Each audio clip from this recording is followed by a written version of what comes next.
सुप्रभात, नमस्कार. मी स्नेहल पाटकर. न्यूज 18 लोकमतच्या या बातमीपत्रात तुमचं सगळ्यांचं स्वागत आहे. बातमीपत्राला सुरुवात करूयात आणि बुलेटिनच्या सुरुवातीलाच एक महत्त्वाची आणि ताजी बातमी. पिंपरी चिंचवडमध्ये लष्कर भरतीचं मोठं रॅकेट उद्ध्वस्त करण्यात आलंय.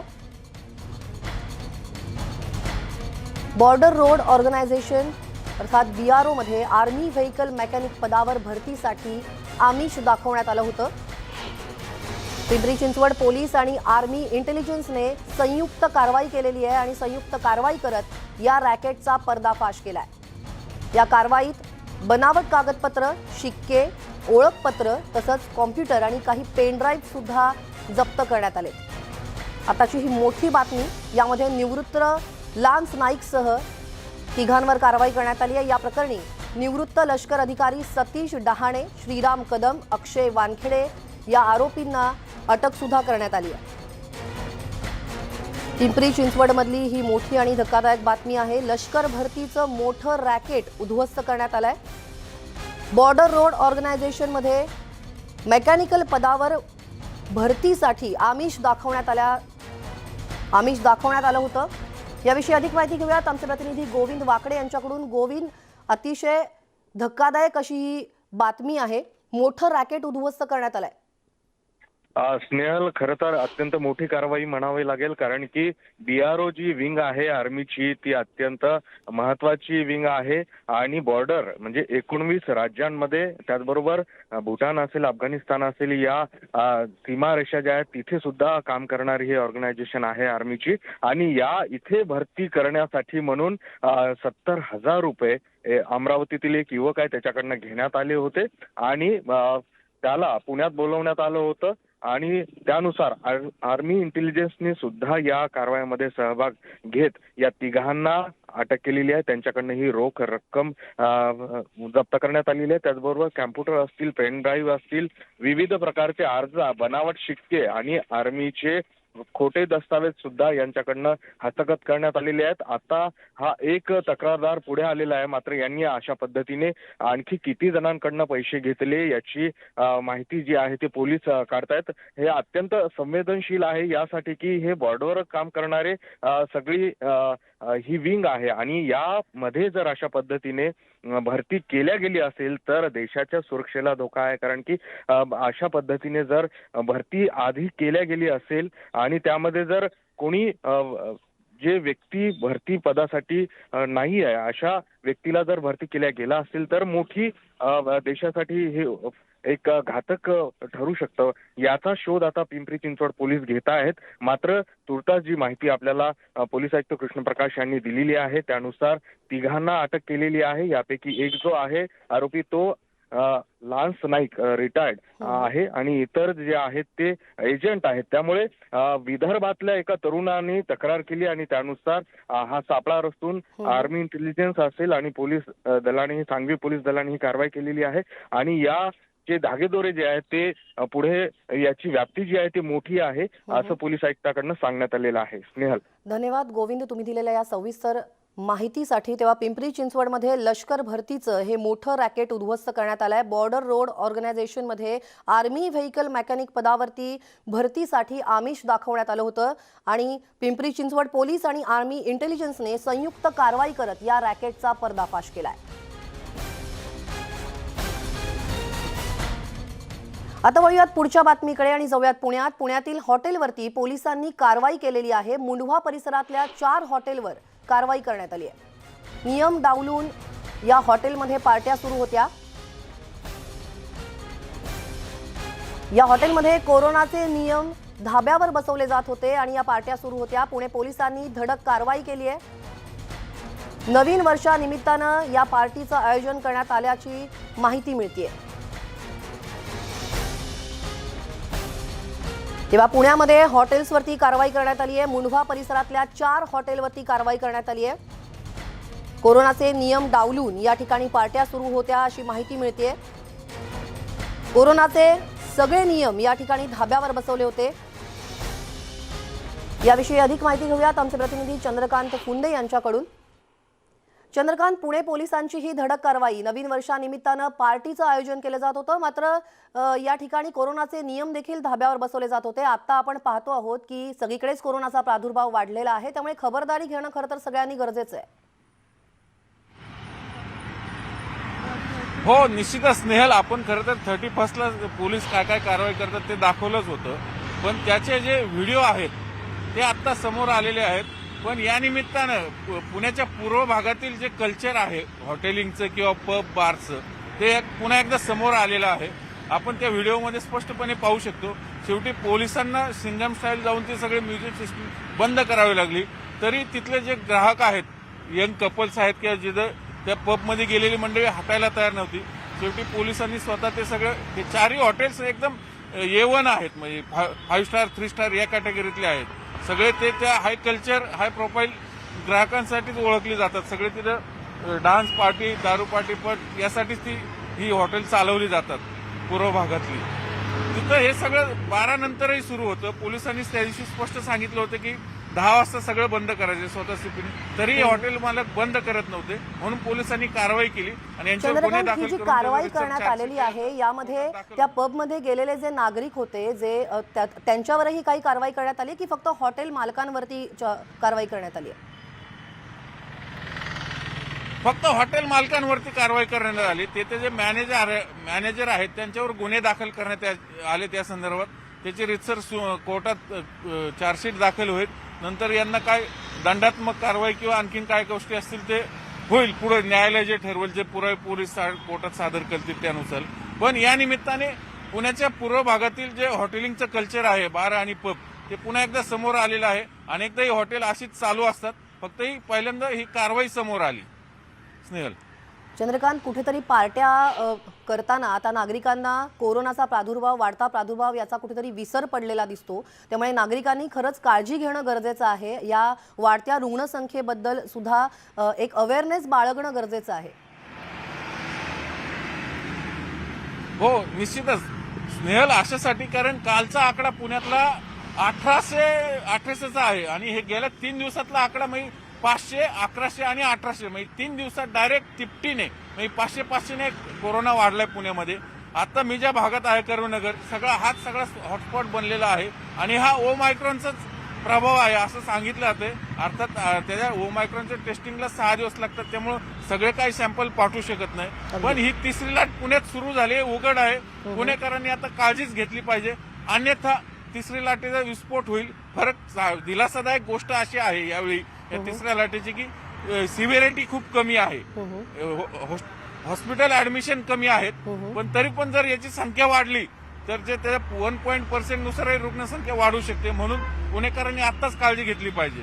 स्नेहल, धन्यवाद चंद्रकांत, तुम्ही दिलेल्या सविस्तर माहितीबद्दल. आणि न्यूज 18 लोकमत सुद्धा तुम्हा सगळ्यांना आवाहन करता आहे की स्वतःबरोबर स्वतःच्या कुटुंबाची सुद्धा काळजी घ्या. वेळोवेळी मास्कचा वापर करा घराबाहेर पडताना आणि हातही निर्जंतुक करा. वळूयात पुढच्या बातमीकडे. वाढत्या रुग्णसंख्येबरोबरच आता मुंबईतील आरोग्य यंत्रणा कोलमडलेली आहे, कारण राज्यभरातील 305 निवासी डॉक्टरांना आता कोरोनाची लागण झाली आहे. त्यात सर्वाधिक मुंबईतील डॉक्टर कोरोना संक्रमित आहेत. मुंबईतील जे मधले 73, सायनमधले 80, कूपरमधील 60, नायर हॉस्पिटलमधले 59, ठाण्यातले 8 निवासी डॉक्टर आता पॉझिटिव्ह आले आहेत. राज्यभरातील डॉक्टर आता कोरोनाच्या विळख्यात आहेत. याविषयी अधिक माहिती घेऊयात आमचे प्रतिनिधी तुषार रुपनवर यांच्याकडून. तुषार, ही एक धक्कादायक खरं तर बातमी म्हणावी लागेल. आता डॉक्टरच पॉझिटिव्ह येऊ लागलेत. स्नेहल, आपण जर पाहिलं असेल तर आता कोरोनाच्या तिसऱ्या लाटेला सुरुवात झालेली आहे आणि या तिसऱ्या लाटेमध्ये आपल्याला सर्वाधिक जी रुग्णसंख्या आहे आपल्याला ते मुंबईमध्ये वाढताना पाहायला मिळतात. या रुग्णसंख्या दरवाढीचा वेळ आपण जर पाहिला असेल तर जवळपास 6 ते 7 पटीने हे रुग्ण वाढतात. पहिल्या लाटेमध्ये जवळपास 1.5 महिन्यानंतर आपल्याला उच्चांकी रुग्ण हे 11,000 आढळताना पाहायला मिळाले होते. मात्र अवघ्या 6 दिवसांमध्ये मुंबईमध्ये या रुग्णांचा आकडा हा जवळपास 15,000च्या घरात पोहोचलेला आहे आणि त्यामुळे सर्वाधिक जे बाधित होण्याचं प्रमाण आहे ते डॉक्टरांचं होताना पाहायला मिळतात. कारण की पहिल्या लाटेमध्ये देखील आपल्याला आरोग्य यंत्रणेतले स्टाफ असतील, नर्स असतील, डॉक्टर असतील, हे बाधित होताना पाहायला मिळत होते. मात्र त्यांचं प्रमाण आपल्याला कमी होतं. मात्र आता आपण जर पाहिलं असेल ही आपण आकडेवारी सगळ्या प्रेक्षकांना दाखवतो आहोत. सायनमध्ये 80 आहेत, कुपरमध्ये असतील किंवा या इतर सगळ्या रुग्णालयामध्ये जवळपास शेकडोच्या घरांमध्ये हे आपल्याला डॉक्टर बाधित होताना पाहायला मिळतात. खरं तर ही आकडेवारी रात्री 8 वाजेपर्यंतची आहे. काल रात्री त्यानंतर देखील अनेक रिपोर्ट आलेले आहेत. मात्र ही धक्कादायक अशी आकडेवारी आहे, कारण की मुंबईतली जी आरोग्य यंत्रणा आहे ती आपल्याला कोलमडल्याचं चित्र पाहायला मिळतं. कारण की मुंबईच्या आरोग्य यंत्रणेमध्ये सर्वाधिक जास्त जे डॉक्टर काम करतात ते अर्थात रेसिडेंट डॉक्टर काम करत असतात आणि त्यांचंच आता आपल्याला बाधित होण्याचं प्रमाण आपल्याला मोठं असल्याचं पाहायला मिळतं आहे. कारण की हे प्रमाण जर कमी झालं नाही तर या ठिकाणी नागरिकांना उपचार कसे मिळणार आहेत. मात्र आता आपण जी आकडेवारी दाखवतोय त्या आकडेवारीमध्ये डॉक्टर हे बाधित होण्याचं प्रमाण जास्त वाढलेलं आहे. कारण की तिसऱ्या लाटेमध्ये ओमायक्रॉनचं प्रमाण हे सर्वाधिक जास्त देशातल्या आपण जर पाहिलं असेल तर ते फक्त मुंबई शहरामध्ये वाढताना पाहायला मिळेल. कारण की एकट्या राज्यामध्ये 700 रुग्ण असताना फक्त मुंबईमध्ये 500 रुग्ण आहेत आणि काल आपण पाहिलं असेल तर काल एकट्या मुंबईमध्ये 100 रुग्ण आढळले आहेत. त्यामुळे ओमायक्रॉन हा जो व्हेरियंट आहे तो जास्त तीव्रतेने आपल्याला पसरताना पाहायला मिळतोय आणि त्याचा सर्वाधिक जास्त फटका आपल्याला मुंबई शहराला बसताना पाहायला मिळतो. कारण की मुंबई खालोखाल ज्या पुण्याचा नंबर लागतो त्या पुण्यामध्ये देखील आपल्याला 100 या ठिकाणी रुग्ण वाढताना पाहायला मिळत नाही. फक्त एकट्या मुंबईमध्ये 500 रुग्णांचा टप्पा ओलांडलेला आहे आणि त्यामध्ये सर्वाधिक जास्त बाधित आपल्याला आरोग्य यंत्रणा होताना पाहायला मिळते. कारण की हीच आरोग्य यंत्रणा याची रुग्णांना उपचार देत असते. मात्र आता या जो ओमायक्रॉनचा प्रसार होतोय त्यामुळे आरोग्य यंत्रणा आपल्याला पूर्णतः या ठिकाणी कोलमडल्याचं पाहायला मिळतंय. अजूनही डॉक्टर आपल्याला रुग्णांवरती उपचार करताना पाहायला मिळतात. मात्र या सर्वांमध्ये रेसिडेंट जे डॉक्टर आहेत ते रेसिडेंट डॉक्टर आपल्याला बाधित होण्याचं प्रमाण वाढलेलं आहे. काल रात्री 8 वाजेपर्यंतचे हे रिपोर्ट आपल्याला हाती लागलेले आहेत आणि त्या रिपोर्टनुसार आपल्याला सर्वाधिक जास्त बाधित आपल्याला डॉक्टर होताना पाहायला मिळतात, रेसिडेंट डॉक्टर होताना पाहायला मिळतात. मात्र अजूनही रेसिडेंट डॉक्टरांचं आपल्याला काम सुरू आहे.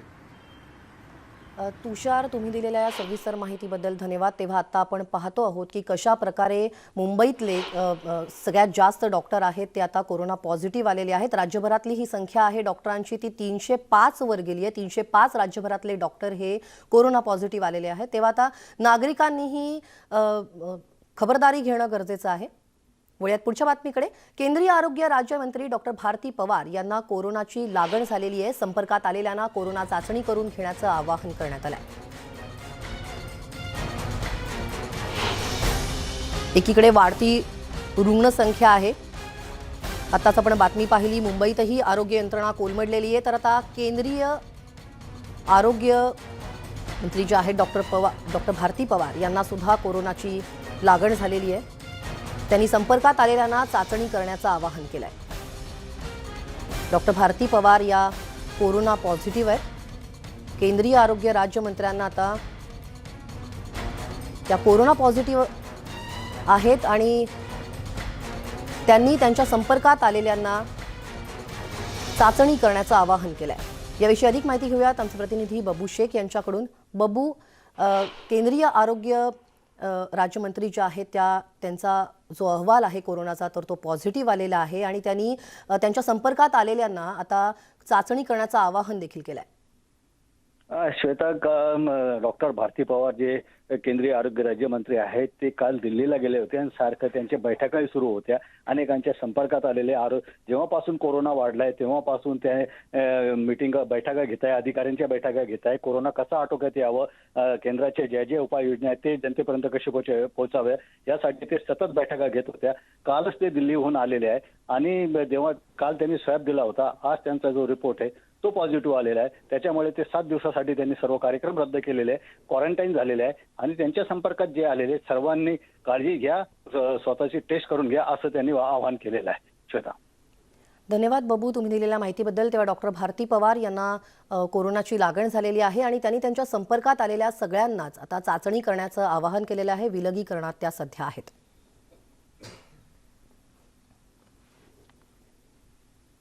लॉकडाऊन हा व्यवहार्य पर्याय नसून त्यामुळे जनतेचं अतोनात नुकसान होतं. त्यामुळे राज्य सरकारनं योग्य मार्ग काढणं गरजेचं आहे असं मत संभाजीराजे छत्रपती यांनी व्यक्त केलेलं आहे. सरकारनं निर्बंध कडक केले तरी जनतेनं ते पाळणं सुद्धा गरजेचं आहे असं मत त्यांनी व्यक्त केलंय.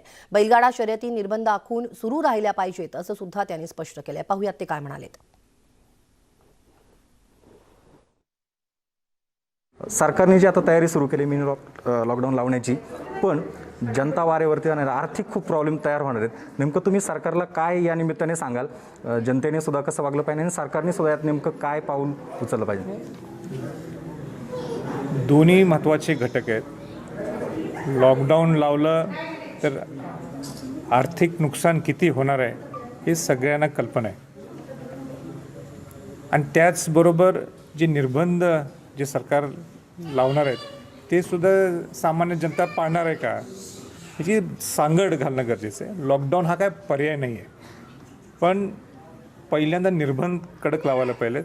जर का ओमिक्रॉन आणि झपाट्यानं वाढायला लागले, जसं आज मुंबईत एकदम 8-10 हजार केसेस झाले दिवसाला काहीतरी, तर ते निर्बंध कडक यायला पाहिजे. निर्बंध जर कडक होत नसतील किंवा लोक पाळत नसतील तर मग लॉकडाऊनशिवाय पर्याय नाही आहे.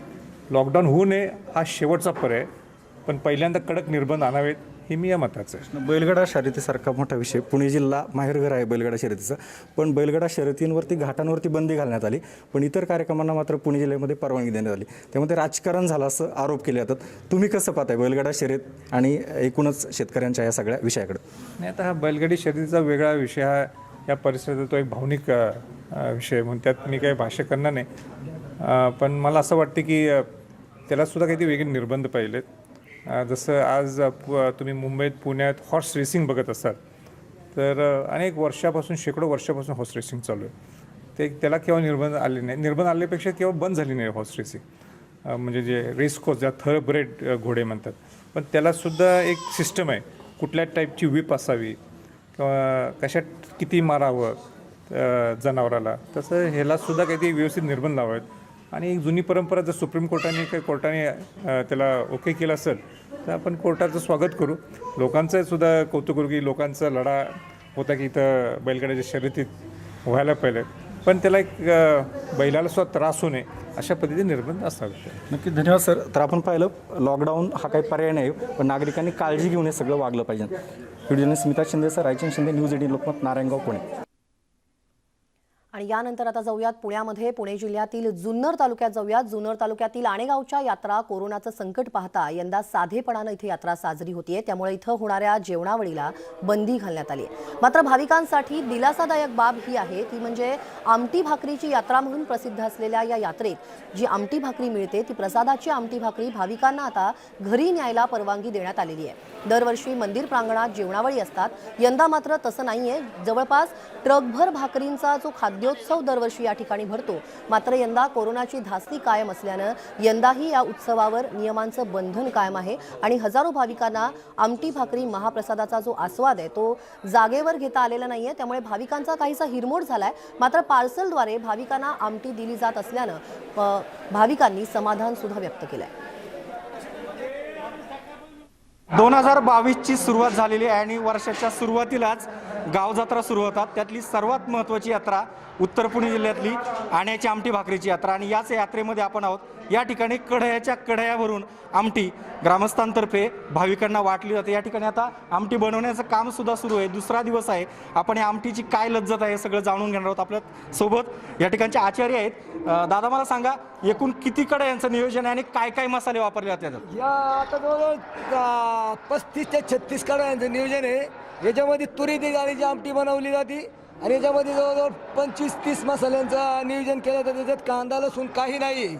ही अशीच या मसाल्यानेच आमटी बनवली जाते. आणि ही आमटी ज्या वेळेस आपण पितोय यापासून काही त्रास होत नाही ना? ही आमटी जरी किती पेलं तरी याच्यापासून काही त्रास होत नाही. आम्ही लहान असताना ही आमटी ढेकर दिली होती, तोंडात येत होती, एवढी पेत होतो, तरी पण ही आमटीनं आम्हाला काही सुद्धा त्रास झालेला नाही. त्यात आता सध्या थंडी सुरू आहे आणि थंडीमध्ये जर अशी लज्जतदार गरमागरम आमटी असेल तर आरोग्याच्या दृष्टीने किती महत्त्वाची असते? ही आमटी आहे ना, ही आमटी पेल्यावर सर्दी खोकला सुद्धा राहत नाही. आणि या थंडीच्या टायमामध्ये ह्या आमटीला कोणालाही बी अजून चांगलं आरोग्याला असते, पण हिने त्रास होत नाही. आपण पाहिलं आचार्यांनी आपल्याला सांगितलेलं आहे जे 2 दिवस ही सगळी आमटी बनवण्यामध्ये मग्न आहेत, पण यात्रा कमिटीचे काही सदस्य सुद्धा आपल्या सोबत आहेत. सर, मला सांगा, कसं नियोजन आहे यावर्षी? आपण हे पार्सलद्वारे देण्याचं नियोजन केलेलं आहे. सर, ही आमटी जवळ 125 वर्षापासून या आमटीची परंपरा आहे. रंगदास स्वामींनी या आमटी वाटण्याचं आणि नियोजन करण्याचं त्यांनी सुचवलेलं होतं. ते अष्टांगयोगी होते. त्यांनी योग साधना केली इथे आणि सिद्ध योगी होते. तेव्हापासून इथे गावकरी वर्गणी गोळा करतात आणि त्याचा मसाला आणतात. आता या वेळेला कोरोनाचं हे संकट असल्यामुळे प्रत्येकाला आमटी इथे दिली 10 लिटर, काहींना जनापा 15 लिटर 20 लिटर असं आमटी वाटलेली आहे. आणि आजूबाजूची जी गावं आहेत तर त्यांनासुद्धा त्यांच्या तिथे आमटी करण्याकरता मसाला इथून गावकऱ्यांनी दिलेला आहे. साधारणतः 5 ते 6 लाख रुपयाचा मसाला, निव्वळ गरम मसाला इथे होतो आणि सगळ्यांना असा आमटीचा एक लज्जतदारपणे वाटली जाते. याच्या कोणालाही काही आजार होत नाही कधी. आण्याच्या आमटी भाकरीची चव अनेकांना ह्या वर्षी जरी चाखता आली नसेल तर पुढच्या वर्षी तरी किमान हे कोरोनाचं संकट जाईल आणि या ठिकाणी येऊन अगदी पंक्तीत बसून पितळीमध्ये भाकरी चुरून या आमटी भाकरीचा आस्वाद घेता येईल. Video journalist Smita Shinde sir, Raichand Shinde, news 18 Lokmat, आणे, जुन्नर. स्वामींच्या पुण्यतिथी सोहळ्याच्या निमित्ताने स्वामींनी जो प्रसाद गावामध्ये सुरू केलेला होता तोच ग्रामस्थांनी पुढे सुरू ठेवला आणि त्याचं स्वरूप गेल्या 125 वर्षामध्ये एवढं वाढलं की यावर्षी आम्ही जवळपास 7.5 लाख रुपये आमटी बनवण्यावर खर्च केलेला आहे. यावर्षी भाकरी जमा केलेल्या नाहीत. भाकरीचा खर्च याच्यामध्ये कधीही अंतर्भूत नसतो. आम्हाला दरवर्षी साधारण 5 लोक आमटी दान करणारे आहेत. त्यांची जी यादी केलेली आहे दरवर्षी 5 प्रमाणे ती 2036 पर्यंत आमटीदात्यांची यादी गेलेली आहे. आणे गावला माझ्या मावशीचं गाव आहे. इथं आम्ही दरवर्षी इथं आमटी खायला येत असतो. आमटी खाण्यात पंक्तीत जी चढाओढ असते ती खूप असते आणि इथं आम्ही भाकरी चुरून ती आमटी लपून घेऊन डबल घेऊन जातो आमच्या घरी गावी ओतूरला. आणि इथं खाण्यात खूप जी मजा आहे ती घरी नेऊन खाण्यात मजा नाही आहे. पण आता यंदा करोनाच्या काळामुळं ती घरी जाऊन खावी लागतीये. इथे दरवर्षी रंगदास स्वामींची यात्रा खूप मोठी भरते. तर ह्यावेळी आम्ही इथे आमटी खायला आलेलो. कोरोनामुळे तर आता आम्ही घरूनच आमटी खाऊन जाणार आहे. पण आण्याची ही आमटी जगप्रसिद्ध आहे असं म्हटलं तरी काही हरकत म्हणता येणार नाही.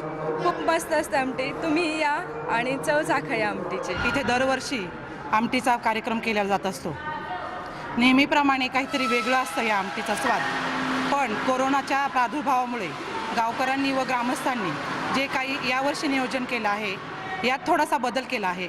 त्यावेळेस घरी घरी आमटी देतात. या इथून मागं यावर्षी इथे येऊन आमटी खाण्याची मजा आहे ती आम्ही आज अनुभवू शकलो नाही आहे. आता मी आत्ताच आलेली आहे. आमटी घेऊन घरी जाऊन मग भाकरीबरोबर घरी जाऊन खाणार. पण ती लज्जत ती स्वाद इथे घरी बसून खाण्यात नाही आहे. उत्सवाच्या पहिल्या काळामध्ये हा आमटीचा प्रसाद ग्रामस्थांतर्फे येणाऱ्या पाहुण्यांसाठी दिला जातो आणि आजपर्यंत तो व्यवस्थितपणे चालू आहे. हा आमटी प्रसाद देणारे तालुक्यातले आणि परिसरातले पंचक्रोशीतले अनेक दानशूर हा आमटी प्रसाद सर्व खर्च ते देत असतात.